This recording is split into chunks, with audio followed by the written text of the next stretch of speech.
KBS 1라디오 특별기획 온라인 토크쇼 우리 아이 우리 미래.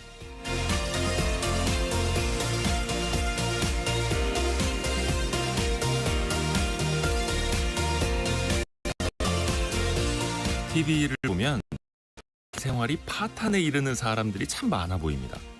육아를 하는 것도 지옥처럼 묘사되기도 하고요. 반면에 돌싱이 된 사람들, 나 혼자 산다는 연예인들의 삶은 시원하고 낭만적으로 그려집니다. 자극적인 사연, 또 극단적인 사례가 섭외될수록 화제성이 높아지고 시청률도 올라가죠. 그런 프로그램을 자주 접할수록 결혼을 하는 것도 아이를 낳는 것도 무섭게만 느껴집니다.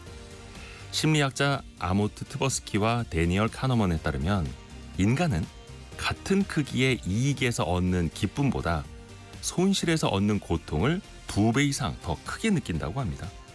그러니까 아주 자극적으로 보이는 특정 사례에서 우리는 결혼과 육아를 피하고 싶은 대상으로 여길 수 있는 거죠. 그런 프로그램들이 비혼 장려 프로그램, 이혼 조장 프로그램이라는 비판을 받아도 마땅한 걸 테고요. 하나의 나쁜 소식이 1000개의 좋은 소식을 가린다고 합니다. 남의 불행을 열심히 찾아보면서 나의 행복을 굳이 가릴 필요는 없어 보입니다. KBS 1라디오 특별기획 온라인 토크쇼 우리 아이 우리 미래 시작합니다.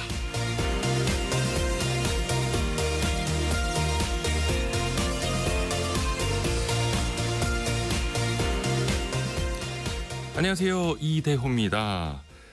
우리 정부가 국가 비상사태를 선언할 정도로 저출생 위기에 놓인 대한민국의 모습 여러분도 많이 알고 계시죠?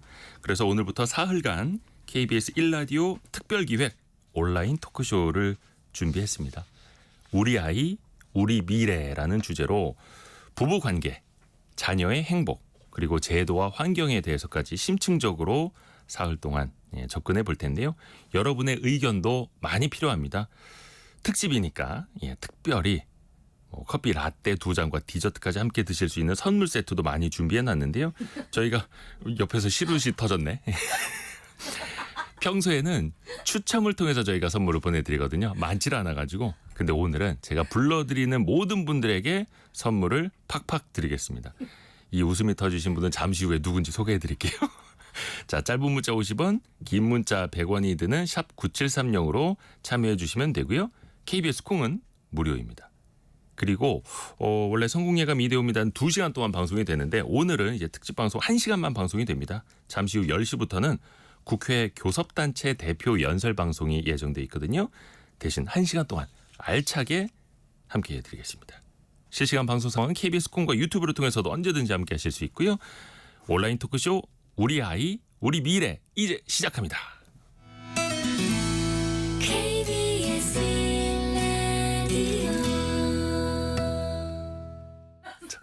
네, 너무 크게 웃음이 터지셔가지고 KBS 1라디오 특별기획 온라인 토크쇼 우리 아이 우리 미래. 자, 어떤 분들과 함께할지 오늘은 특히 첫 번째 시간 부부는 가족의 중심이라는 주제로 함께할 텐데요. 부부 갈등 사례 또 그 해결책까지 모색해 보겠습니다. HD 행복연구소 최성애 소장님 그리고 연예계 대표적인 인꼬 부부 개그우먼 심진화 씨 모셨습니다. 안녕하세요. 안녕하세요. 텐션 좋네요.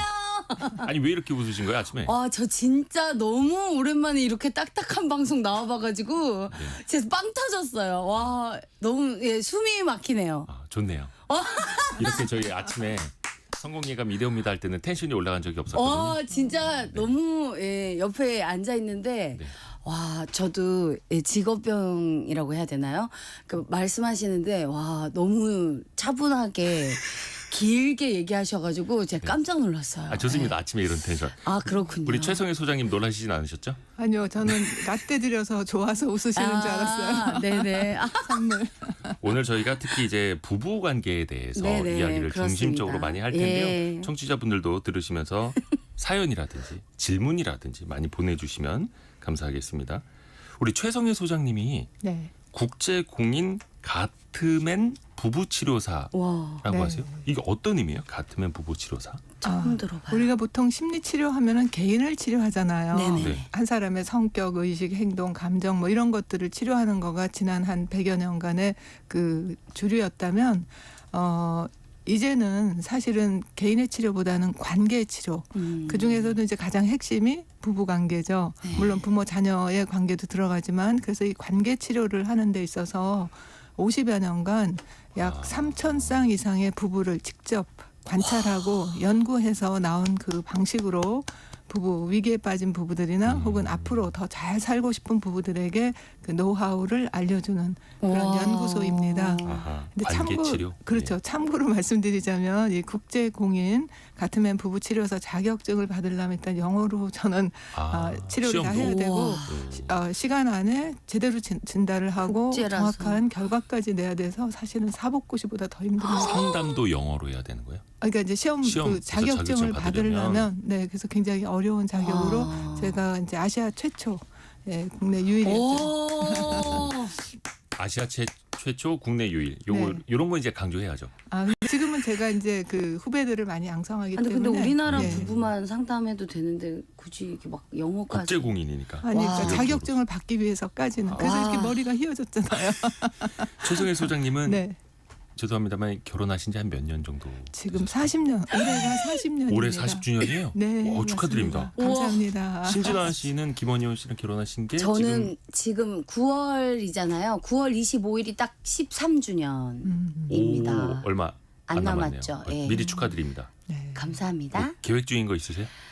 원래는 그 10주년 때 좀 사진을 좀 찍고 싶었어요. 아. 리마인드 웨딩 같은 거. 근데 그때 코로나여서 못 해가지고 뭔가 좀 하고 싶은데 요즘에 제가 조금 살을 빼가지고 약간 좀 더 예뻐졌거든요. 오. 그래서 해볼까 그 얘기를 했는데 본인 입으로? 목표치까지 아직 못 빼가지고 불가능할 것 같아서 15주년 때 해야 되나. 예. 소재성님이 심진아 씨 요즘 미모가 성숙이시네요. 와 감사합니다. KBS 콩하고 또 유튜브를 통해서 저희 스튜디오도 함께 보실 수 있고요. 13년째 애정이 식지 않는 방법을 또 심진아 씨가 SNS에 직접 올리시더라고요. 아니 저는 뭐 SNS를 또 개인적으로 좋아하고 있지만, 네. 그러니까 이런 것도 하나의 비법 중에 하나거든요. 그러니까 예를 들어서 어떻게 보면은 저는 가스라이팅이라는 말을 잘 몰랐지만, 네. 그러니까 남편에게도 어떤 주입식 교육이라고 해야 되나요? 그러니까 원효 씨가 나에게 이렇게 해서 나는 너무 행복하고 원효 씨가 나에게 이렇게 했기 때문에 너무 감사하고 또 해주면 좋을 것 같아요라고 저는 표현을 많이 하고 그렇게 뭐 해준 걸 100%는 아니지만 이제 뭐 SNS라든지 이런 데에서 우리 남편이 이렇게도 해준다 이렇게 하면 이제 김원효 씨가 인지를 이렇게 하면은 우리 아내가 나로 인해 행복하구나를 좀 인지할 수 있게 저는 좀 표현을 많이 하는 편인 것 같아요. 그래서 어떻게 보면 그게 표현일 수도 있고 어떻게 보면 인지죠. 우리 아내가 나를 통해 이렇게 행복하구나를 하면 그러니까 막 꽃을 한번 아무 날도 아닐 때 사왔을 때 정말 자지러지게 이제 막 자빠지도록 좋아합니다. 저 여자가 왜 진심에서? 예, 진심으로. 어. 그러면 이제 또 한 번 받을 수 있는 거죠. 근데 그게 이제 반복되다 보면 이제 13년이 지나도 또 꽃을 받을 수 있는 거고 또 행복할 수 있는 거죠. 또 내가 줄 수도 있고. 그럼요. 당연하죠. 최성현 소장이 부부 네. 사이 이런 표현 이거 네. 되게 중요합니까? 굉장히 중요하죠. 그런데 사람들은 되게 표현한다는 것을 이렇게 보통 말로 한다고 생각하잖아요. 대화 좀 하자 이러는데 지금 심진아 씨께서 말씀하신 것처럼 정말 활짝 웃는 거, 또 좋아하는 거, 또 SNS에 올리고 이렇게 해서 고맙다 뭐 이런 여러 가지의 표정, 음성, 자세, 태도, 눈빛, 억양 이런 것들이 말로 전하는 거가 7%라면 나머지가 93%라고 그러거든요. 와. 그러니까 예를 들어서 고마워하면서도 정말 그 고마움이 맞습니다. 막 몸에서 막 철철 넘쳐나는 고마움이 네. 있고 고마워 뭐 이러는 경우는 그렇죠, 그렇죠. 그거는 사실은 긍정성은 아니거든요. 어떻게 보면 서로 이제 교감을 할 수 있는 포인트를 찾아가는 그렇죠. 거예요. 맞습니다. 접점을. 제가 아까 얘기했잖아요. 자지러져야 된다. 진짜 이게 고맙구나. 그건 개그우먼이니까 이제 리액션이 이제 클 수가 있는데 아니 일반인들 입장에서 어떻게 하는 게 좋을까? 제가 항상 제가 사람들이 물었을 때 하는 제 방식이 들숨날숨의 방식이 있거든요. 들숨 날숨. 그러니까 날숨보다는 항상 마시는 숨. 그러니까 고마워요 이거보다는 고마워요 이런 것처럼 그러니까 항시 그래서 우리 남편이 아유 우리 와이프는 숨도 먹어야 이렇게 얘기하는데 내뱉는 거 보면 사람이 힘이 같이 빠지거든요. 그래서 항시 너무 고마워 좋아요 이렇게 좀 약간 하는데 그게 오바라기보다는 진짜 저는 좋아요. 좋고 숨을 먹으면서 예, 이렇게 여보 왔어요? 여보 고마워 이렇게 대화를 할 때 거의 뒤로 넘어가듯이. 예, 그렇죠. 좋네요. 좋네요. 네네. 근데 그게 사실은 사람들마다 좀 다르거든요. 어떤 사람은 이렇게 이제 고반응적 사람이라고 해서 그 보통의 자극보다 이게 조금 과하면 예를 들어서 뭐 음식이 좀 맵거나 짜거나 하면은 막 맵다고 물 마시고 이런 사람에게는 좀 약간 차분하게 좀 조용히 다가가는 그게 더 맞고요. 지금 두 분 같은 경우는 이게 이제 저반응적 부부라고 그래서 평상시에 말투 같은 거는 심심해요. 좀 재미도 없고 자극도 없고 그렇기 때문에 이럴 때는 아주 과한 그런 리액션 그런 것이 더 효과가 있기 때문에 이건 또 사람마다 그러네. 예. 정도의 차이가. 기질마다. 어떤 사람은 네. 정말 묵묵하다가 그냥 잔잔하게 고맙네. 정말 미소만 띄워줘도 맛있네라고만 좋아하고 해도 그게 속마음 엄청 표현한 걸 수도 있는 거고. 근데 이제 어떤 분들에게는 이렇게 해서 그게 아이들도 알 수 있는데요. 그 어떤 아이들은 막 시끄러워야지 좋아하는 애가 있고 어떤 애들은 맞아요, 그러면 맞아요, 막 스트레스 맞아요. 받는 애가 있거든요. 이건 타고나는 체질적인 기질이라고 그래요. 맞아요. 그래서 맞아요. 거기에 맞춰서 하시면 그래서 좋을 것 그 같아요. 높낮이도 부부마다 다를 수 맞아요, 있고 사람마다 그거. 다를 수 있고 네. 코미디언 커플의 텐션을 맞추면 안 된다. 근데 실제로 코미디 한숨을 쉬지 말자. 그렇죠. 뭐 들숨 맞아요. 요거 좋습니다. 네네. 근데 신기하게 진짜 코미디언 부부, 네. 개그맨 개그우먼 커플이 이혼한 케이스가 진짜 한 커플도 없어요? 맞습니다. 제로예요. 진짜 신기하죠. 근데 제가 사실은 개그맨하고 살면서 이유를 좀 알게 된 게 진짜 좀 많이 웃게 되고요. 그리고 심각한 일이 있을 때 그러니까 뭐 매사가 그런 건 아니죠. 진짜 진지하게 얘기할 때는 얘기를 하지만 그러니까 뭐 별거 아닌 일로 심각해지는 일이 많은데 그럴 때 좀 이렇게 좀 라이트하게 가볍게 넘어갈 수 있거나 위트 좀 있게. 위트 있게 좀 넘어갈 수 있다는 게 너무 장점이라서 주변에 이제 누가 결혼을 고민하면 아니 우리 후배를 소개시켜 줄까 진짜 개그맨하고 살면 너무 행복해 이렇게 저 많이 입버릇처럼 얘기하거든요. 진짜 행복해가지고. 근데 이제 두 커플이 맞는다라는 거고 네네. 어떻게 보면은 교감도 되고 웃음 포인트도 있고 그쵸. 싸우더라도 웃으면서 넘어가고. 그래서 이제 이런 얘기 들으면 저희끼리는 또 농담으로도 이 눈치 싸움 하고 있다. 지금 아무도 안 나왔기 때문에 지금 아무도 못 하고 있다. 이런 농담도 하거든요. 또 이 와중에도. 1호 이혼 네. 커플이 되면 안 되니까. 그렇죠. 소장님 그 네. 부부 사이의 어떤 웃음이라든지 네. 재미 요소 이런 것도 많이 좀 필요할까요? 정말 필요하죠. 진짜로 그 가트맨 박사님이 연구를 해봤더니 진짜 행복한 부부들은 잘 웃고 농담도 잘하고 유머가 있다는 거예요. 그래서 행복하지 않은 부부들에게 그럼 유머를 써봐라. 막 유머 그 뭐 그런 거 있잖아요. 그리고 웃어봐라. 그랬더니 그게 놀라운 게 어떤 부부들은 정말 작은 일에도 정말 깔깔웃고 좋아하는데 어떤 부부는 농담을 하면 지금 농담할 때야? 이제 이러면서 나 지금 웃음이 놀리는 나와? 거야? 막 웃음이 나와? 이러더라는 거예요. 그래서 그게 뭐 성격 차이냐, 인격 차이냐, 무슨 뭐 IQ 차이나 아니면 나이나 이런 그 뭐 직업 이런 것 차이냐 하고 봤더니 평상시에 둘이서 서로 주고받는 상호작용이 아까 그 말만이 아니라 전체적인 상호작용의 긍정성이 적어도 5대 1은 돼야지 싸움이 원만하게 되고요. 유머가 통하려면 적어도 긍정성 대 부정성의 비율이 20대 1은 돼야 된답니다. 그러니까 지금 말씀하시는 대로 정말 평상시에 많이 웃고 많이 호감, 존중, 감사, 배려 표현하시고 그 긍정성이 20대 1 되면은 그 농담을 하고 장난을 치고 심지어 실수를 하고 해도 그걸 덮어주는 힘이 생기고 아주 작은 표정에도 정말 배를 잡고 웃을 수 있다는 거죠. 그래서 긍정성이 더 사실은 중요한 겁니다. 약간 부부 중에 한 사람이 너무 네. 내성적이거나 네. 말수가 없거나 약간 네. 조금 부정적이거나 이럴 수도 있잖아요. 그럼 이제 그렇죠. 뭔가 안 통한다. 네. 막 이럴 수도 있는데요. 그렇죠. 그래서 사실은 부부 치료의 핵심은 조율하기라는 거거든요. 조율하기. 그러니까 이 안 통한다라기보다는 서로가 선호하는 방식이라든지 어떤 표현의 그런 네. 선호도 이런 것들에 대해서 서로 알면 그것을 잘 조율하기가 좋아요. 약간 네. 솔직하면 좋은 것 같아. 예를 들어서 내가 솔직하다. 평소에 그 웃기지 않았는데 갑자기 딱 웃겼는데 왜 이래? 미쳤어? 만약 이렇게 하면 사실은 우리 관계가 좀 더 좋아졌으면 좋을 것 같아서 내가 이렇게라도 해봤는데 그래서 좀 더 같이 노력해주면 안 될까? 약간 이렇게 좀 더 낮은 저 자세로 다가가면 좀 약간 상대방이 좀 감동하지 않을까요? 좀 더 솔직하게 더 내 마음을 고백한다면? 0358님은 결혼 36년 차라고 하시는데 오늘 생신이래요. 와, 근데 축하드립니다. 남편이 기억을 못하면 남편한테 전화로 생일 축하한다는 말을 강제로라도 듣는다라고. 그래야죠. 이렇게 저는 하시는 것도 방법일까요? 진짜 중요하다고 생각해요. 왜냐하면 내가 굳이 생일이 중요한 사람이면 그러니까 이걸 축하를 못 받아서 괜찮은 사람이면은 넘어가도 되는데 내가 진짜 나한테 생일이 중요한데 내 남편이 좀 잘 까먹는 스타일이야. 그러면 자기야 일주일이 내 생일인데 올해도 미리, 까먹으면 미리. 내가 너무 서운할 것 같으니까 저기 꼭 이번 생일은 이런 걸 좀 준비해주면 내가 좋을 것 같아. 아하. 이렇게 좀 미리 좀 예고를 하면 좋을 것 같아요. 남혜진님이 우리 남편도 재밌어서 제일 좋아요. 웃긴 남자가 이렇게 좋은지 몰랐어요. 자기 듣고 있지 이렇게. 스윗하시다. 근데 우리가 조금 현실적인 걸로 이야기를 넘어가 볼게요.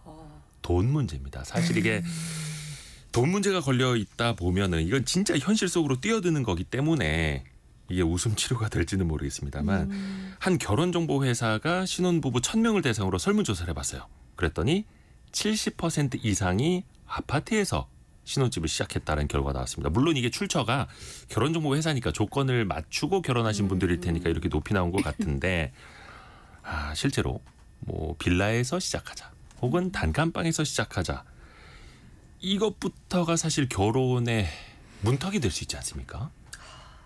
현실적인 문제를 두 분은 혹시 어떻게 생각하십니까? 한숨. 그거 보세요. 이게 돈 얘기가 나오다 보니까 웃음기가 사라집니다. 근데 저는 김원효 씨가 처음에 저희가 6개월 만에 결혼했거든요. 네. 근데 김원효 씨가 처음에 자기가 1억이 있다고 저한테 결혼하자고 했습니다. 근데 제가 결혼을 몇 주 남겨두지 않고 집을 구하러 다니는데 네. 1억이 아니고 근데 저도 그때 전 재산이 그러니까 여기서 말하는 전 재산은 이제 저희 부모님의 살고 계신 집을 제외한 쓸 수 있는 그러니까 뭐 대출이면 뭐 대출을 할 상황도 아니었어요. 이제 제가 자격도 안 됐기 때문에 저는 1,200의 보증금이 있었고 그러니까 수중에 돈은 10원도 없었어요. 그러니까 진짜 제가 별명 진짜 가난의 상징이었거든 그때 당시 개그맨인데도 불구하고 근데 김원효 씨가 1억이 있다고 하니까 저가 약간은 좀 이렇게 1억이라니까 내 팔자를 좀 바꿀 수 있겠다. 저도 사실 그런 생각이 조금은 들었는데 근데 갑자기 1억이 아니고 알고 봤더니 1,000만 원이 있더라고요. 제가 1,200이 있는데 김원효 씨가 전 재산이 1,100이었어요. 웃으면 안 되는데. 그러니까 약간 어떻게 보면 사기 결혼인데 진짜죠. 근데 그때는 저희가 진짜 제가 그때는 정말 모르겠어요. 32살이었는데도 아직 청춘이었고 그냥 삶이 그냥 열심히 살면 또 된다고 생각했고 또 다시 생각해보면 김원효 씨 사랑하고 있더라고요. 그래서 2,300에 저희가 결혼을 하게 됩니다. 근데 지금 제가 사실 이런 말은 좀 웃기지만 좀 성공을 했어요. 그래서 돈을 처음으로 제가 데뷔 21년 차거든요. 만 21년이요 올해가. 근데 처음으로 돈을 이제 많이 벌어본 거예요. 김원효 씨의 결혼 후에. 그 전에는 진짜 어려웠어요. 근데 돈을 벌어보니까 사실은 이때 당시만 해도 이게 뭐가 중요해. 아파트가 뭐가 중요해. 근데 저도 처음으로 결혼하고 아파트에 살아보고 방 안에 화장실이 있는 데를 처음 살아봤어요. 너무 좋은 거예요. 좋죠. 너무 좋고 돈이 이렇게 좋은지 저 처음 알았어요. 그러니까 진심으로. 돈이 이렇게 좋은 거구나. 그러니까 이런 사람들을 비난하지 못하겠어요. 그렇죠. 뭐 그때는 솔직히 말하면 결혼할 때 돈이 뭐가 중요하지? 내가 이 사람하고 살 사면의 공간이 있고 내가 지금 사지가 멀쩡하고 저 그랬어요. 그 젊을 때니까. 그리고 이게 항상 우리 어르신들 이야기를 들어봐도 정말 힘들게 시작을 하셨지만 돌아보면 낭만이에요. 네. 그런데 이게 이제 출발점에 있는 젊은 사람들, 시작해야 하는 사람들에게 특히 이제 최근에 MZ 세대에게 이런 말이 과연 설득이 될까? 이것도 되게 고민입니다, 소장님. 그렇죠. 왜냐하면 이제 저희나 저희 부모님 세대는 정말 없는 데서 뭐 단칸방에서 무슨 뭐 새방에서 이렇게 올라갔기 때문에, 그리고 또 대다수가 다 그랬기 때문에 그걸 뭐 당연하게 여길 수도 있는데요. MZ 세대들은 그렇게 해서 이룬 것을 어느 정도 누리다가 새로 시작을 하려니까 맞아요. 예, 아래서 올라가는 건 쉬운데 큰 평수에서 작은 평수로 줄여간다든지 어떤 뭐 주거 환경이 좀 자기가 자랐던 것보다 열악하다 하면은 엄청 가난하게 느끼거든요. 그리고 집값도 너무 예, 비싸고. 집값도 사실 그다음 상대적으로. 너무 네. 비싸고. 근데 저희 부부 같은 경우는 정말 다행인지 불행인지 저희는 대학원 졸업하고 이제 미국에서 유학생일 때 그때 이제 결혼을 했는데 대학에서 그 결혼한 대학원생들한테는 집을 줘요. 그러니까 와. 집이 아니라 이제 뭐 그 아파트 살수 조그만 있는. 아파트 살 수 있는 와. 공간을 거의 뭐 하여튼 한 달에만 몇십만 원 정도면 살 수 있게 해준단 말이에요. 그러고 나서 이제 직장을 이제 교수 생활을 할 때 미국에서는 부모한테 손을 벌리지 않아도 될 수 있게 그 은행의 잘 장기 돼있다. 그렇죠. 그러니까 우리나라도 집 바뀌어야 되는 때문에 거 정말 아닙니까? 결혼을 할까 말까 이런 거는 아주 특별한 경우 외에는 별로 없거든요. 그러니까 그래서 우리나라가 이걸 진짜 비난하지 바꿔야 돼요. 못한다는 겁니다. 맞아요. 이게 저 주거에 대해서는 사실 인간의 기본권이기 그쵸, 때문에 그쵸. 아주 기본적인 건 나라가 좀 이제 신혼부부들이 그것 때문에 결혼을 미루거나 혹은 포기한다는 거는 참 아까운 그래서 뭐 안타까운 일이죠. 청년주택, 신혼부부 네. 행복타운이라든지 네. 각종 제도들이 생겨나고는 있고 또 임대주택도 의무화가 되어 있고 근데 확실한 건 진짜 2,300에 시작했지만 물론 100%라고는 할 수 없지만 열심히 살면 좋은 날은 왔다. 네. 이건 꼭 말씀드리고 싶어요. 그렇죠. 만약에 이 현실에 놓여진 어떤 젊은 결혼을 준비하고 계신 분들이 계시다면 저희도 진짜 맨 땅에 헤딩하는 마음으로 어떻게 2,300으로 집을 구합니까? 정말 진짜 그냥 했어요. 근데 결과는 너무 좋아서 다행이었지만 아무튼 가능성은 있습니다. 여러분. 내가 어떻게 사냐에 따라서 다르지 꼭 아파트에서 시작한다고 해서만 좋은 건 또 아니에요. 사실 돈이 있으면 당연히 좋죠. 하지만 없어도 내가 어떻게 사느냐에 따라서 내 인생은 달라질 수 있어요. 근데 이제 좋습니다. 두 그 분이 조건을 다 맞춰서 그렇죠. 하기에는 또 시간이 더 필요할 그렇죠. 수밖에 없겠고. 아니 두 분이 정말 다행히 뭐 1,000만 원, 1,100만 원 비슷하게 시작해서 그렇지만요. 제가 부부 상담을 해보면 이제 한 집에서 이렇게 많이 대주고 또 한쪽에선 좀 거의 준비를 못했잖아요. 그럼 좋을 때는 괜찮은데 싸울 때 이거 내 집이야. 이거 우리 부모님이 해줬어. 나가 이러는 경우도 그럼 있어요. 나가야죠. 그런 근데 남자랑 왜 그럴 때 삽니까? 남자든 여자든 그런 예, 여자랑도 그럴 살 때 필요 그 없고. 아주 그 뭐 모멸감이 이루 말할 수 없으면서 정말 둘이서 진짜 적더라도 치사해. 같이 하는 게 낫지 음. 부모님한테 양쪽이든 아니, 그래도 또 어디서든 한쪽이 저희가 있는서 또 잘 사는 그렇죠. 경우도 있으니까. 청취자분들의 이야기를 또 한번 아, 예, 들어볼게요. 예, 예. 점점 이제 저녁 방송이 되어가는 것 같아가지고 여러분은 KBS 1라디오 특별기회 온라인 토크쇼 우리 아이 우리 미래를 듣고 계시는데요. 여러분의 사연도 계속 보내주십시오.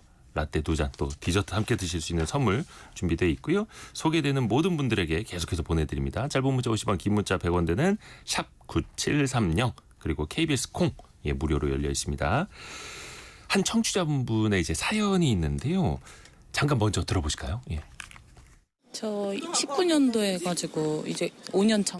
저는 대화 시간이 많이 줄긴 한 것 같아요. 아기 생기고 나서는 확실히 좀 시간이 많이 줄어서 아기 재우고 그때부터 사실 저희 둘 시간이긴 한데 각자 뭐 핸드폰 하거나 대화할 시간이 없더라고요. 할 마음이 조금 없다고나 할까? 부부가 아이보다 일단은 둘이 보내는 시간이 더 중요하다고 생각하고 그게 중요하다는 건 아는데 확실히 이제 육아를 하면서 그게 힘들다는 게 느껴지고 하다 보니까 저도 그냥 부부 간의 대화를 하고 소통이 그 부족한 부분을 어떻게 해결하면 좋을지 좀 그런 방법이 있으면 조언을 좀 얻고 싶기는 해요.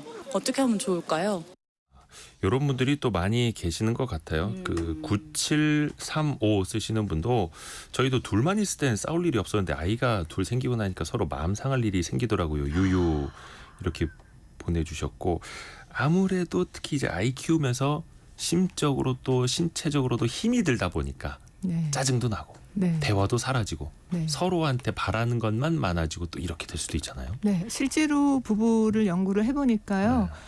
부부로 둘만 있다가 자녀가 태어나서 셋으로 부모로 바뀌는 그 과정에서 무려 67%의 부부가 사이가 급속도로 나빠지더래요. 대화는 없어지고 적대감은 올라가고 스트레스는 올라가고.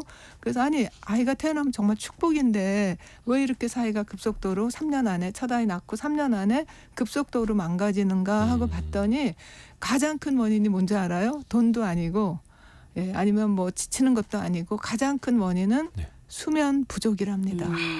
잠을 못 자니까 짜증이 나고 우울증이 생기고 서로 말하는 게 곱지 않고 네. 서로에게 이제 좀 원망도 많이 생기고. 그런데 놀라운 건 뭐냐면요. 그래서 이렇게 되기 때문에 이제 미리 그러니까 부부들이 결혼하고 이제 아기 나면은 왜 병원에 한 2, 3일 있잖아요. 병원에 있을 때 태어나기 전에 한 6시간 반나절 교육을 했대요.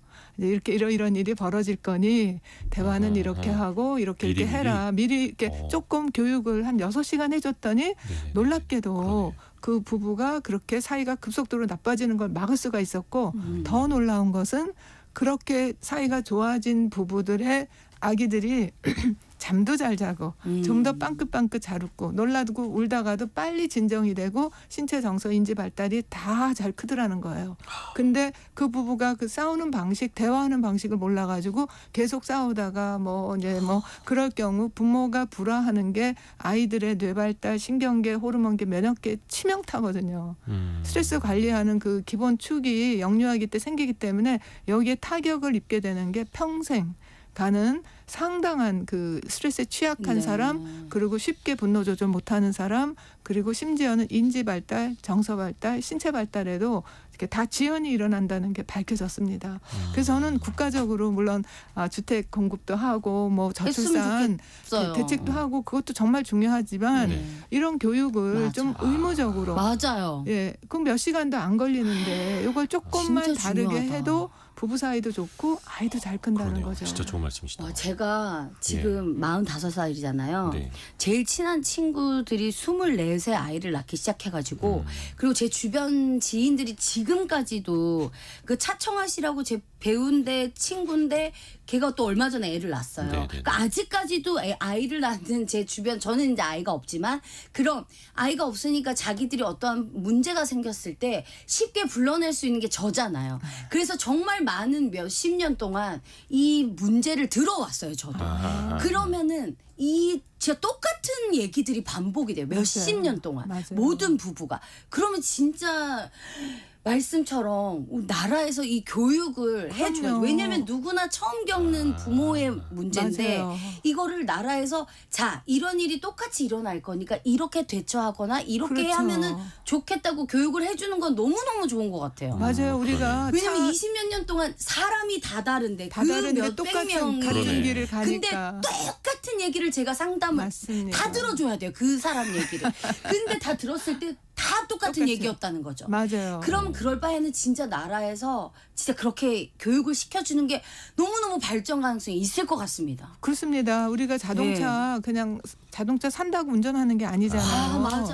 운전면허 따기 전에 좀 너무 연습하고 좋은 얘기예요. 예, 그렇게 하듯이 우리가 부부가 되기 전에 혹은 부모가 되기 전에 예, 그때 그런 교육을 기본적으로 받고 하면 아이도 잘 자라고 부모도 행복하고 정말 모두가 다 국가가 그러면 모두가 아이 처음 해보는 거기 때문에 아이 낳지 말래도 막 낳을 거예요. 실제로 저랑 부부 그러네요. 상담해서 사이가 좋아지면요 두째, 셋째가 생기더라고요. 그 서로 또 이해할 수 있고 그렇죠. 예전에 뭐 어떤 캠페인 광고에도 나왔습니다만 엄마는 처음이라 맞아. 아빠는 처음이라 네. 그러니까 첫 아이 낳았을 때 이제 새로운 세상이 열리기도 하지만 네. 그때부터 어떻게 해야 하는지 본인이 또 길을 개척해서 나가야 되는데 거기에 신체적으로도 그렇고 수면 부족도 오고 하면은 짜증이 난다. 근데 그 원인을 알면 네. 서로가 그렇죠. 부부 사이에 또 소통을 해서 분담을 또 할 수도 있는 거고. 되게 간단해요. 배워야 됩니다. 정말 배워야 배우는 돼요. 게 진짜 간단해요. 예. 아하. 근데 이게 이제 짜증이 나다 보니까 서로가 욱하는 감정에 말싸움이 번지고 그게 또 부부 사이가 악화가 되고 맞아요. 이런 악순환이 되는 그렇죠. 건데. 근데 이제 그게 뭐냐면 부부가 사이가 좋을 때는 이렇게 심진아님처럼 서로가 이렇게 자꾸 좋은 점이 보이고 더 잘해주고 싶은데 그런데 사이가 같은 사람인데 사이가 나빠지면요 서로의 성격을 뭐라 그러냐면 이기적이다. 자기밖에 모른다. 넌 예. 왜 그래? 막 넌 왜 이렇게. 그래? 예. 이제 그렇게 본다는 거죠. 그러니까 시각이 벌써 똑같은 사람인데. 똑같은 사람인데 내가 너무나 사랑했던 남자인데. 맞아요. 네. 이게 고마운 게 아니라 미워 보이고 화가 나고 근데 그게 이제 어디로 가느냐 고스란히 아이한테 간다는 게 그렇죠. 너무 그저 슬픈 내 일이죠. 시각이 바뀌었을 뿐이고 그 네. 사람은 그대로 있는 건데 그러니까- 내가 힘들어진 거예요. 그러니까 마음이. 긍정성을 쌓는 네. 그 방법과 노력은 해야 돼. 우리 뭐 살찌지 맞습니다. 않으려고 이렇게 뭐 노력하는 것처럼 네. 긍정성 쌓는 그 대화의 패턴 조금 정말 다르게 중요한 것 같아요. 하고 운전면허를 맞아요. 따듯이 그 엄마가 되기 전에 뭔가 어떤 면허까지는 배우는 아니더라도 교육. 이 교육 시간이 정말로 필요한 것 같아요. 왜냐하면 아무리 마음의 준비를 해도 아. 다들 어려운 게 맞는 것 같더라고요. 진짜. 그렇죠. 아이를 낳고 나면 신체적으로 이런 변화가 온다. 정서적으로 이런 변화가 온다. 부부 사이에서도 이런 변화가 온다라는 걸 네. 알고 대비하는 거. 네. 네. 정말 필요하네요. 너무 필요한 것 같아요. 진짜 적극적으로 이거 나라에서 해야 될 일인 것 같습니다. 그러니까 듣고 계십니까? 육아 방송이나 가족 방송 이런 걸 좀 많이 했으면 좋겠는데 서로 싸우는 얘기 막 애가 진짜. 뭐 집어 그러니까 던지고 진짜 말 이런 안 듣고 얘기를 막 해야 되는데. 그런 것만 보여주고. 아, 근데 이제 일부러 아이를 갖지 않는 부부들도 많이 있습니다. 이제 딩크족이라고 하죠. 네. 더블 인컴 노키즈에서 네. 맞벌이 부부 하시는 분들 물론 뭐가 맞다 그르다라고 우리가 뭐 선을 가르자는 이야기는 아닙니다만 또 주변에서도 그런 얘기를 합니다. 애는 언제 가질 거니? 몇쯤 낳아야지. 와, 정말 제가 많이 들었던 말이죠. 이게 또 네. 소통이 또 필요하기는 한데 어떤 얘기를 어떻게 하는 게 좋을까요? 일단은 이것은 이제 두 부부의 문제이지 주변 사람들이 뭐 언제 낳냐, 몇 명 낳을 거냐, 왜 안 낳냐 이런 얘기를 하는 거는 정말 당사자들에게는 굉장한 스트레스거든요. 그런데 사실은 원치 않은 거나 못 낳는 거나 좀 늦게 낳으려고 하거나 다 각자의 어떤 사정과 상황이 있단 말이에요. 네. 그래서 남이 왈가왈부할 일은 아니고 근데 제가 부부 치료할 때 가장 어려운 부분은 한쪽은 낳자, 한쪽은 나는 아이 없이 인생을 즐기겠다. 그때가 사실 힘듭니다. 어떻게 해야 됩니까? 뭐 협상 테이블에 좀 앉아서 어렵죠. 얘기를 해야 되는데. 그런데 그건 협상으로 가기에는 이건 협상은 머리로 생각하는 거잖아요. 더 깊은 곳에 왜 아이를 낳고 싶지 않은지 혹은 왜 아이를 정말 뭐 여러 낳고 싶은지에 대한 어떤 어렸을 때 감정, 기억, 상처 이런 것들이 있을 수 있어요. 예를 들어서 가장 흔히 보이는 거가 어릴 때 부모님이 너무 싸웠거나 아니면 이제 습관적으로 그쵸. 내가 너 때문에 뭐 이혼을 못했고 뭐 너 때문에 내가 이랬고 그런 아이들에게는 상당한 부담감과 그다음에 죄책감이 있거든요. 너네 때문에 엄마 아빠가 참고 산 거야 맞아요, 이런 맞아요. 표현. 그럴 경우에 또 아니면 이제 심지어 부모님이 이제 아주 불행하게 사는 걸 보면 저런 게 결혼이라면 내가 결혼 안 한다. 혹은 결혼하더라도 나는 언제든지 헤어질 수 있게 아이에게 상처 안 주고 그래서 아이를 안 낳겠다 하는 경우도 있어요. 근데 또 반대로 자기가 자랄 때 혼자 자라서 막 형제 자매 있는 너무 사람이 필요해요. 너무너무 부럽고 했던 사람은 나는 아이는 적어도 둘셋은 낳고 싶어. 근데 이런 것을 결혼 전에 사실은 우리 결혼 전에 결혼 준비한다고 뭐 웨딩 드레스 어쩌고 보고 무슨 뭐 웨딩홀 찾고 이러잖아요. 가전제품 사고 네네네. 그런 거보다 요 몇 가지 항목이 있어요. 정말 살아가는 데 있어서 이런 항목 그중에 돈도 있고요. 그다음에 이제 그 주변 사람들 친척 저 친지들과의 관계 뭐 술 문제 혹은 성 문제 자녀 문제 이런 몇 가지 항목들에 대해서 기본적으로 데이트하면서 우리가 얘기를 나눠야 돼요. 근데 결혼 덜컥 하고 났는데 이런 아주 근본적인 어떤 차이가 있거나 또 그것이 간격이 좁아질 수 없다면 매우 불행하거나 아니면 또 이제 다른 선택을 해야 되겠죠. 그래서 결혼 전에 이런 준비를 하는 것도 저는 서로 다 얘기를 하고 그 가전제품 준비하는 네. 것보다 더 중요한 것 같아요. 가전제품은 유효기간 3, 4년밖에 안 되는데요.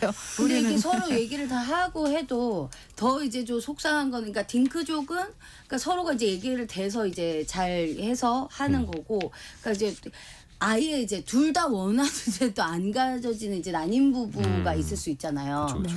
그래서 이제 저도 그 중에 한 명이었던 시기가 있었는데, 근데 그랬을 때, 그러니까 저는 이제 좀 그 난임 부부를 이제 겪은 사람으로서 이제 꼭 하고 싶었던 말 중에 하나는.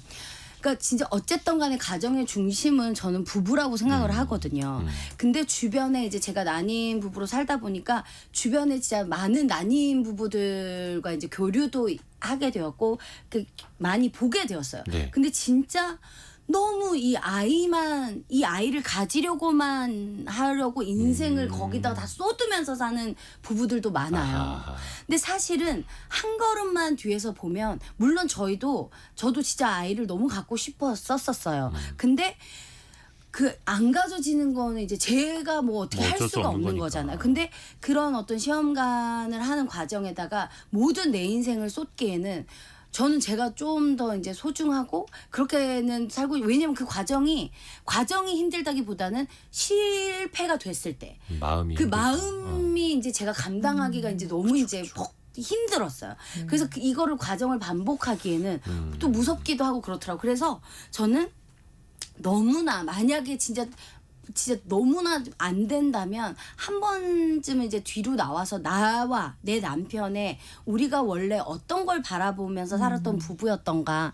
그리고 제가 또 실제로 지금 만 13년을 부부로만 단 둘이서 살아봤는데 아까 아이가 태어나면 이제 부부가 뭐 관계가 틀어질 수 있다고 해서 그래서 주변 사람들은 아유 쟤네는 애가 없으니까 저렇게 행복하게 살 수 있지 이렇게 바라보실 수도 있지만 또 온전히 둘만 있으면 또 더 힘들 수도 있어요. 어떻게 보면 아이가 있어서 더 편하게 살 수도 있는데 진짜 부부나 가족이나 모두에게는 노력이라는 건 당연히 필요한 거거든요.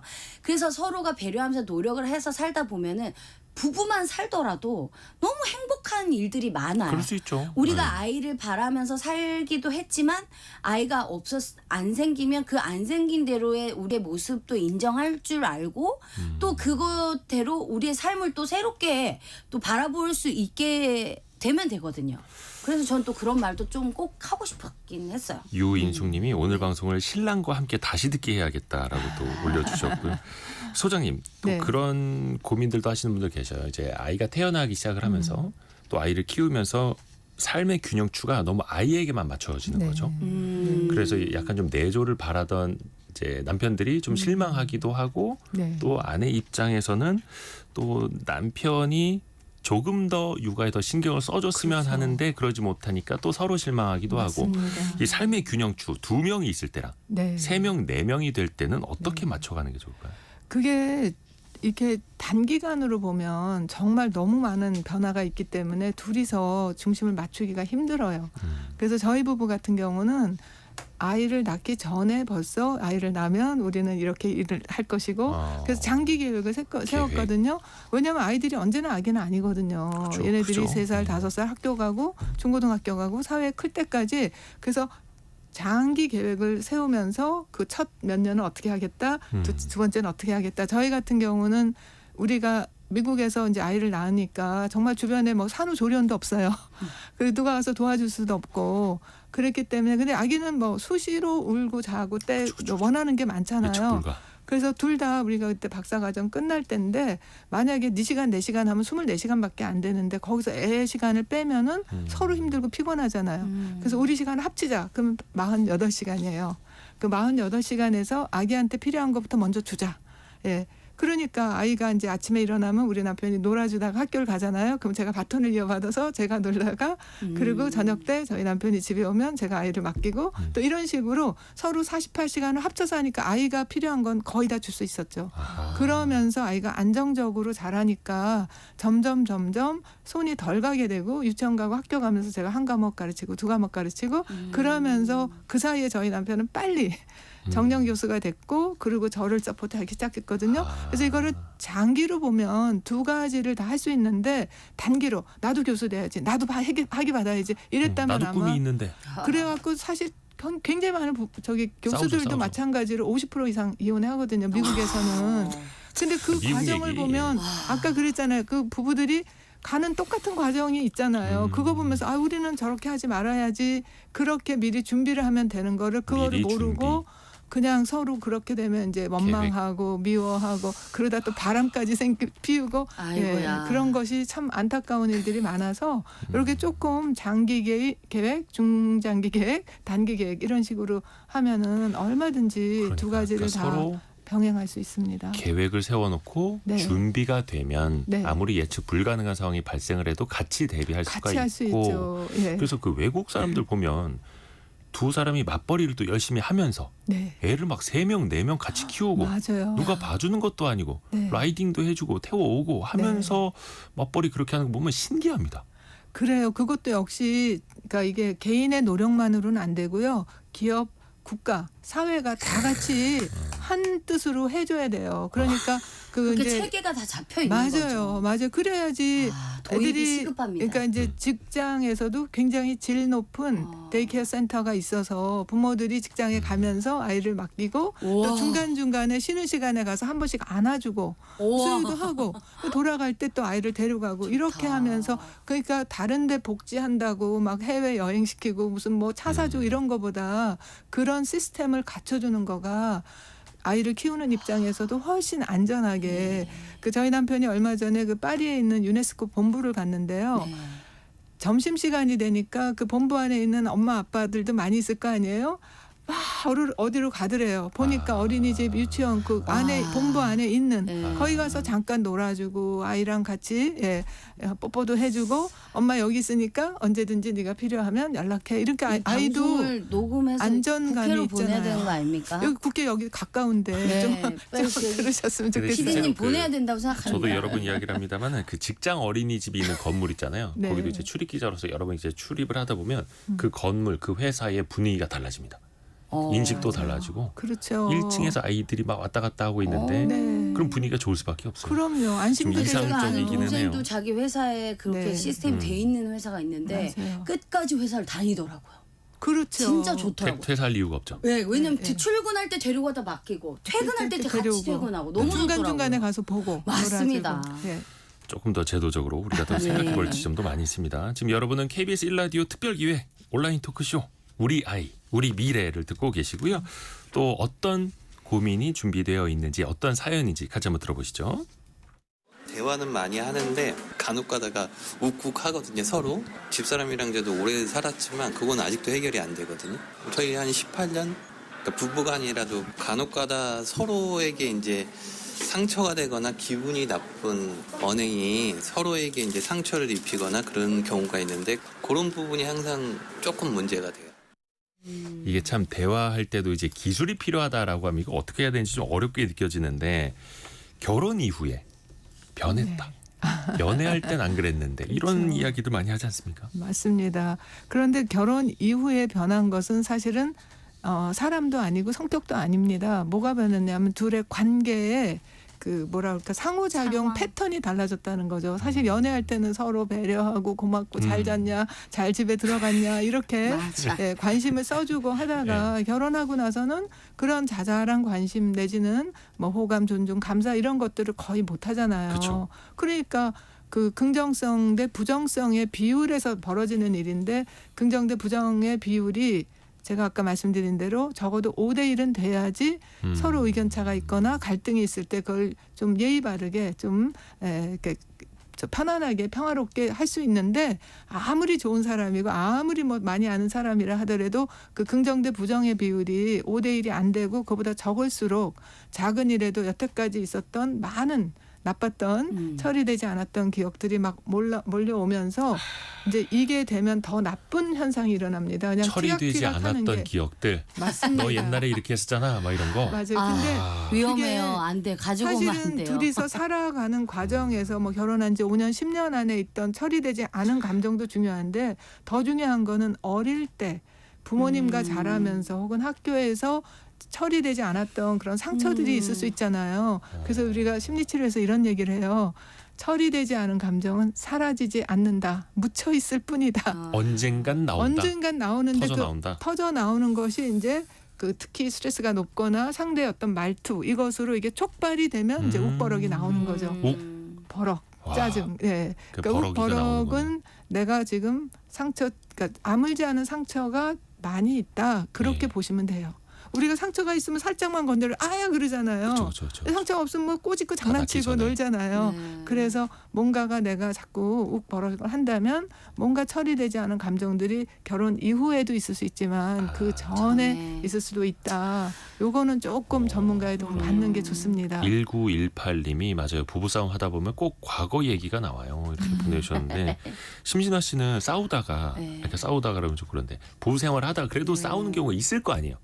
약간 좀 감정적으로 올라올 때도 그럴 때는 어떻게 하세요? 저는 그 어떤 맹세한 게 뭐냐면 어. 제가 제일 어려운 시기 때 김원효 씨를 만나서 결혼했기 때문에 약간 진짜 오바스럽긴 하지만 생명의 은인이라고 생각해요. 그 정도예요? 진짜로. 오. 그래서 왜냐면 김원효 씨를 만나고 저는 어쨌든 다른 세상에서 살고 있다고 해도 과언이 아니기 때문에 그래서 항시 이 어떤 명제를 박아 놓습니다. 마음에. 이혼할 것 아니면 싸우지 않는다. 그리고 김원효 씨가 100% 제 생각에 잘못했다고 생각해서 제가 먼저 여보 이건 이렇게 해가지고 이렇게 아니죠. 이렇게 했을 때 김원효 씨가 더 화를 내면 그러니까 3단까지 가지 않아요. 그 어떤 규칙을 만들어 놓습니다. 지금이 1단, 2단 서로 제가 이제 먼저 생각하고 화를 있는 거예요? 냈는데 김원효 씨가 거기에 받아치면 3단까지 가지 않아요. 그러면 그래요? 그럼 제가 다시 생각을 해볼게요. 하고 꼬리를 내려요. 여보가 그렇게 생각을 했군요. 왜냐하면 어차피 또 싸워도 뽀뽀하고 다시 이혼할 거 아니고 또 먹고 자고 할 거 아닙니까? 화해하고. 그런 불필요한 에너지 소모가 저는 굉장히 싫더라고요. 어차피 칼로 물베기인데. 왜냐하면 그 전에도 연애를 해봤을 거 아닙니까? 네. 그러면은 반복이잖아요. 네. 근데 전 맨날 고민했어요. 이런 쓸데없는 걸 안 하고 행복만 하면서 살 수는 없겠지만 그래도 최대한 노력할 수 없을까? 근데 결혼은 이 사람하고 평생 살아야 되는 거잖아요. 그래서 이 불필요한 게 너무 싫은 거야. 그래서 그래? 그럼 저 사람이 저렇게 생각하면 내가 다시 한번 물론 화가 나죠. 이미 이만큼 찼지만 가서 한번 삼켜봅니다. 근데 이게 내가 스트레스가 되면 하면 안 돼요.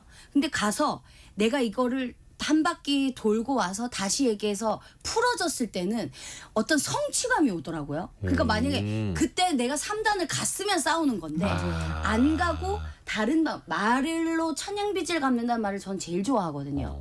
말을 어떻게 하느냐가 진짜 중요해요. 그게 누구든. 그래서 전 특히 제일 소중한 내 남편한테 저는 아직도 존댓말 쓰거든요. 13년이지만 제일 말할 때도 한 번 더 생각해서 어떻게 하면 더 예쁘게 말할 수 있을까? 이 사람이 어떻게 하면 받아들일 때 물론 저도 100% 그렇다고는 못하지만 제가 할 수 있는 한 정말 최대한의 노력을 해서 저는 하거든요. 그리고 김원효 씨도 마찬가지예요. 저한테 진짜 예의 있게 하기 때문에 그렇기 때문에 싸움이 최대한 없고 그래서 지금 13년 동안 저희는 뭐 큰 소리는 잘 안 내고 살고 있어요. 서로에 대한 이제 존중이 기본에 깔려 있는 거네요. 그렇죠. 그리고 왜냐면 이혼할 거 아니다. 계속 그 생각을 합니다. 왜냐면 이 사람하고 내가 평생 살아야 되면 그쵸. 내가 행복하기 위해서예요. 네. 내가 여자로서 행복하고 한 가정의 주인 중에 한 명으로서 내가 행복해야 될 권리가 있기 되게 때문에. 좋은 방식이네요. 소장님 정말. 어떻게 생각하세요? 아니 굉장히 지혜로우신 것 같아요. 정말 네. 이런 전문가 공부를 안 하셨음에도 불구하고 지혜로우시다. 행복하신 예. 그 비결이 여기 다 나오는데요. 진짜로 그 가트맨 박사라는 분이 행복한 부부와 불행한 부부 혹은 또 불행으로 인해서 이제 결혼이 파탄이 나는 부부들의 차이를 보니까 직업도 아니고 코미디언이라서 잘 사는 것도 아니에요. 얼굴이 이쁘거나 젊거나 돈이 많거나 성격이 좋거나 이런 거랑 다 무관하더라는 거예요. 제일 중요한 게 싸우는 방식, 대화의 방식인데 행복한 부부들은 말을 할 때 평소도 그렇지만 갈등이 있을 때도 좀 더 예의 바르게 부드럽게 하고 불행한 부부들은 평소에도 그렇지만 갈등이 있을 때 막말하고 함부로 얘기하고 끝까지 갈 때까지 지지 않고 그러니까 선을 네. 넘으면 안 돼요. 맞습니다. 선. 네. 근데 그걸 너무 잘 알고 계시고 실천하시니까 정말 이야. 앞으로도 내내 돌아올 수 정말 있는 데까지만 가자. 참 그러니까 지혜로우시네요. 부부간에 서로 이것도 약속을 좀 해놓으면 좋겠네요. 네, 맞습니다. 제가 결혼했을 때 어떤 분이 이렇게 카드에다가 부부 10개명 이렇게 해서 이제 친구분이 이렇게 줬는데 거기에 그러니까 불이 나기 전에는 절대로 큰 소리를 치지 마라 이런 게 있어요. 불이 나기 영원이다. 전에는 네. 그리고 그날 어떤 다툼이 있으면 잠들기 전까지 풀고 자라 뭐 이런 몇 가지가 있는데 맞아요. 정말 제가 누군지 모르지만 참 이거 정말 좋은 말하자면 레시피죠. 야. 예. 9855님이 저는 혼인 증명서를 거실에 붙여놨어요. 혼인 서약하는 거 있지 않습니까? 네네. 검은 머리 네. 퍼플이 될 네. 때까지. 야, 이거 좋은 근데 방법이고. 그거 나에 대한 거울 치료도 되기 때문에 그것도 좋은 것 같아요. 거울 치료. 근데 제일 중요한 건 남편이나 아내한테만 바라면 안 돼요. 나도 쓴 게 있을 게 아닙니까? 그렇죠. 그거를 봐야 돼요. 반성하고. 내가 바라지 말고 내가 하면 돼요. 그러면 행복할 수밖에 없어요. 맞아요. 남편한테 바라지 말고 내가 하면 돼요. 남편한테 바라는 거를. 그러면 아주 쉽습니다. 그게 바로 왜 남편이 성경에도 안 하지가 나오고 아니고. 동서고금의 그러네요. 금가가 이렇게 남이 싫은 거 내가 하지 말고 남이 그쵸. 원하는 거 내가 해줘. 와, 그 진짜 내가 하면 되는데 꼭 지혜로우십니다. 바라거든요, 사람. 예, 저거 맞아요. 좀 해주면 안 되나? 설거지 그러네. 내가 하면 되죠. 그쵸. 이게 그걸 왜 부부간의 바랍니까? 어떤 10계명이나 혼인 맞아요. 서약서를 붙여놓는 게 예. 상대방 보라고 붙여놓는 거라면 거기서부터 일단 틀린 거네. 바로. 그렇죠. 그렇죠. 맞아요. 나 스스로 거울 치료 나를 위해서 내가 어떻게 마음으로 결혼을 했나를 보셔야 돼요. 아, 인생의 좌우명처럼 네. 부부 사이에서도 이런 게 필요한 거고. 그럼요. 저희 부부는요 이렇게 그 사무실에 우리 서로 아기 때 사진이 있어요. 그럼 화가 났더라도 보면 저렇게 귀여웠던 아기였는데 그걸 보는 순간에 정말 미소가 생기거든요. 그러니까 저도 맨날 그 그러네요. 생각해요. 그런 뭐가 있는 게 참 심리치료 좋죠. 선생님께서는 이 생각이 안 좋다고 했지만 저는 힘든 일이나 어떤 일이 있을 때 제가 과거에 어떻게 살았냐. 아유 심지어 배불렀네. 정신 안 차려? 이렇게 하면은 다시금 약간 리셋되면서 아니 어떤 심리 치료분이 그거 나쁘다 그러세요. 그거 아주 좋은 방법이에요. 그래요? 아, 좋은 네. 방법이에요. 우리가 내가 어떤 순간에도 뭘 떠올리고 어떤 기분을 가질 것이냐는 사실은 자기 선택이에요. 근데 많은 분들이 그걸 자기 선택이라 생각하지 않아요. 어쩔 수 없다. 내가 이 항상 상황에서 가난했을 때를 생각하면 예, 그러니까 살고 진짜 있습니다. 예, 정말 너무 좋은 지혜로우신 이야기입니다. 거죠. 오늘 네. 많은 청취자분들이 또 사연도 질문도 많이 보내주셨는데 벌써 시간이 다 흘러가가지고 1101 쓰시는 분 이혼 위기도 넘기면서 25년을 함께 살아보니까 서로에 대한 마음으로 지금은 금실이 더 좋아졌습니다. 아. 부부 사랑의 완성은 측은지심인 듯합니다. 사실 중요하죠. 측은지심도 네. 좀 필요해 보입니다. 네. 주욱현님이 톤이 높으신 분 나와서 새롭네요. 집밥만 먹다가 외식하는 기분이라고 보내주셨고, 예, 파라나구영님은 축구 보기, 테니스 하기는 같은 취미를 공유하는 것도 좋은 방법이다. 이렇게 그렇죠. 이야기를 해주셨습니다. 네. KBS 1라디오 특별기획 온라인 토크쇼 우리 아이 우리 미래 첫 번째 시간 부부는 가족의 중심이다라는 주제로 이야기를 해봤고요. HD 행복연구소 최성애 소장 그리고 개그우먼 심진화 씨 고맙습니다. 네. 감사합니다. 감사합니다. 감사합니다. 자, KBS 1라디오 특별기획 온라인 토크쇼 우리 아이 우리 미래 첫 번째 시간은 여기서 마칩니다. 잠시 후 10시부터는 국회 교섭단체 대표 연설 방송이 KBS 1TV와 동시에 수중계가 됩니다. 국회 여야도 부부관계 비슷하지 않습니까? 그만 좀 싸우시고 서로 대화도 많이 하시면 더 좋을 것 같습니다. 네. 내일 아침 9시 5분에 우리 아이 우리 미래 두 번째 시간으로 다시 찾아뵙겠습니다. 대한민국의 미래를 응원합니다.